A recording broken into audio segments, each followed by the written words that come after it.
Xin chào mọi người. Hôm nay mình sẽ hướng dẫn mọi người tải app Obsidian, một ứng dụng thanh nốt khá phổ biến trong những năm gần đây và nó là một đối thủ đáng gờm của Notion.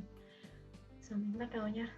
Đầu tiên mình sẽ tìm kiếm Obsidian. Đây, trong phần download mình sẽ ấn vào download này. Đây là giao diện của ứng dụng Obsidian.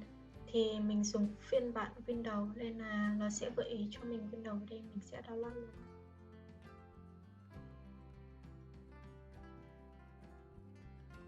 Đây, đang download, mình sẽ chờ một chút. Thì Obsidian có ở trên tất cả các nền tảng và app ứng dụng Android hay là iOS. Mọi người có thể download tùy. Ok, thì sau khi mình chờ xong thì mình đã tải được app. Bây giờ mình sẽ bấm để mở file.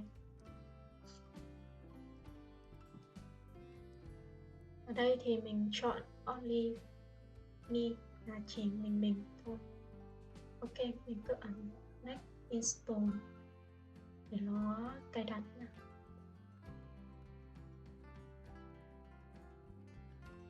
Rồi, finish.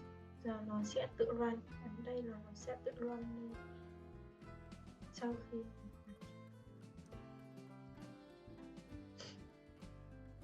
đây là màn hình chính của Obsidian. Thì ok, mình sẽ chọn tiếng Việt.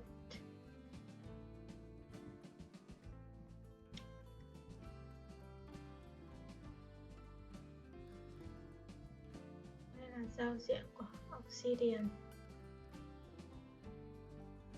Thì ở đây mình có thể sử dụng lệnh hoặc là take load bình thường.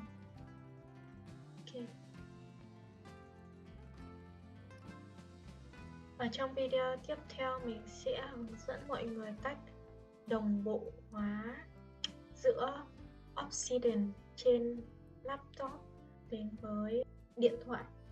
Nói chung là nó sẽ có thể đồng hóa được tất cả các ứng dụng trên máy tính và điện thoại hay là laptop. Ok.